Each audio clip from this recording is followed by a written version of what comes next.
अस्सलाम वालेकुम dear viewers, welcome to step out with Nadia Anjum. दुनिया की सबसे ऊंची चोटी, जिसे तिब्बती जबान में चोमोलंगमा, नेपाली लैंग्वेज में सागर माता और इंग्लिश में एवरेस्ट कहते हैं,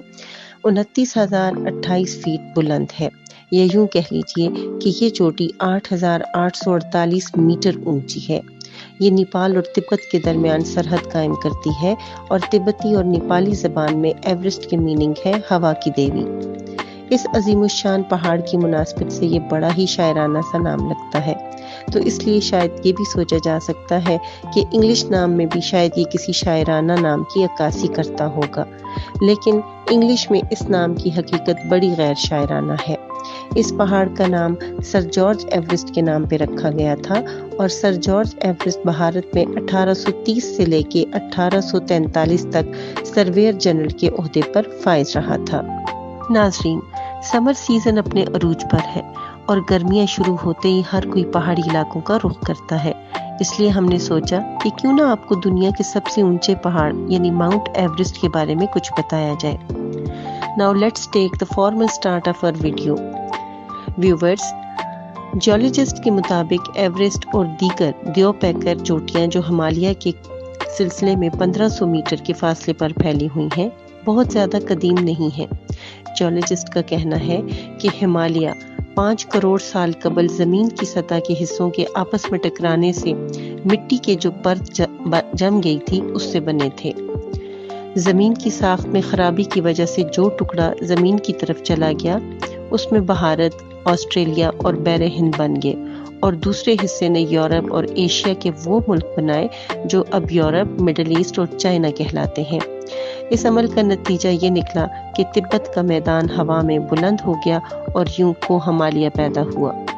लाखों साल गुजरने के साथ हवाओं और बर्फ ने इसकी सतह में चेंजेस की और पहाड़ के मौजूदा नशेबो फराज ने ऐसी शक्ल अख्तियार की जैसी वो आज हमें नजर आती है। हिमालय के ऊपरी हिस्सों में जो बर्फ पड़ती है वो सारा साल नहीं पिघलती, सिवाय पहाड़ के उस सिलसिले पर पड़ने वाली बर्फ के जहाँ पे सन रेज पड़ती रहती हैं और ये हिस्से सूरज की किरणों की वजह से गर्म रहते हैं। पहाड़ी सिलसिलों के दरमियान में पड़ने वाली बर्फ के गाले सख्त होते जाते हैं और जो लुढ़कते हुए पहाड़ से नीचे जाते हैं तो रास्ते में रगड़ से टूटकर ये ग्लेशियर्स की शक्ल अख्तियार कर लेते हैं और ग्लेशियर्स पहाड़ के नजदीक वादियों में अपनी जगह बनाते जाते हैं। यही वो ग्लेशियर्स हैं जिनकी वजह से इंडो पाक के दरियाओं सिंध, ब्रह्मपुत्र और सतलुज में पानी आता है। एवरेस्ट और उसके साथ की 2 चोटियां लुइसी और नेप्टसी, इन तीनों चोटियों ने मिलकर वेस्ट साइड भी बना ली है जिसमें मुसलसल बर्फ आके जमा होती रहती है और कम्बो ग्लेशियर तक पहुंच जाती है, जिस जगह इस मुसलसल बर्फ के गिरने का एंड पॉइंट है, जहां वो बेस कैंप्स हैं जहां से कोपैमाओं की मुहिमजू टीमें एवरेस्ट की ब्यूटी और अट्रैक्शन से मुतासिर होकर इसे सर करने के लिए जाती हैं। डियर व्यूवर्स, आपको एवरेस्ट के बारे में कुछ इंटरेस्टिंग फैक्ट्स बताते चलें कि अगरचे एवरेस्ट को 1853 में ही दुनिया की सबसे ऊंची चोटी तस्लीम कर लिया गया था, लेकिन फिर भी तिब्बत गवर्नमेंट ने 1920 तक यूरोप की किसी भी मुहिमजू टीम को एवरेस्ट पे चढ़ने की परमिशन नहीं दी थी। 1921 और 1938 के दरमियान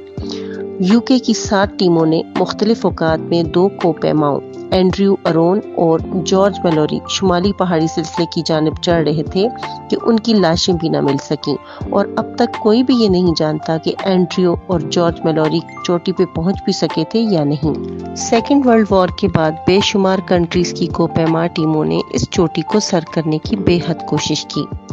1950s में चाइना की कोपैमा टीम ने इस पहाड़ पर चढ़ने के लिए नॉर्थ वे अख्तियार किया,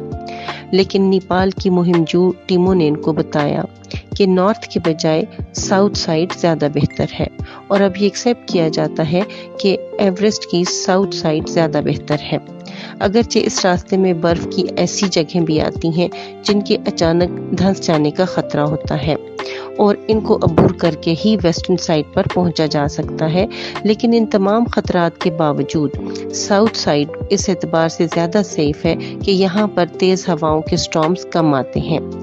اور سدرن گھاٹی پہ پہنچنے کے بعد ٹاپ چوٹی پر پہنچنے کا راستہ بھی قدرے سیدھا اور کم ڈھلوان ہے۔ 1952 میں سوئٹزرلینڈ کے کوپیماؤں نے ساؤتھ سائڈ سے اس چوٹی کو سر کرنے کی 2 دفعہ اٹیمپٹ کی، لیکن آخرکار 1953 میں برطانیہ کے کوپیماؤں کو حقیقی کامیابی حاصل ہوئی، جب 29 مئی کو نیوزی لینڈ کے ایڈمنڈ لیری اور اس کے تیزنگ نورگے کو دنیا کی اس بلند ترین چوٹی پر سب سے پہلے قدم رکھنے کا موقع ملا۔ اس کے بعد دنیا کے بے شمار کنٹریز، جن میں امریکہ، China, Japan, India, Italy, South Korea اور برطانیہ کی مختلف ٹیمیں ایورسٹ کو سر کر چکی ہیں، جن میں سے کسی نے جنوبی گھاٹی کا اختیار کیا راستہ تو کوئی جنوب مغرب سمت سے اوپر چڑھا۔ اگرچہ ہمالیہ کے سلسلہ کو میں اور بھی پرکشش چوٹیاں ہیں، لیکن ہوا کی دیوی اب بھی کوپیماؤں کے لیے ایک پرکشش چیلنج ہے، اور اس چیلنج کو دنیا کے مختلف کنٹریز کے ماؤنٹین کلائمبرز ایکسیپٹ کرتے رہتے ہیں۔ امید ہے آپ کو یہ ویڈیو پسند آئی ہوگی۔ اس کے ساتھ ہی اجازت چاہتی ہوں، نیکسٹ ویڈیو تک اللہ حافظ۔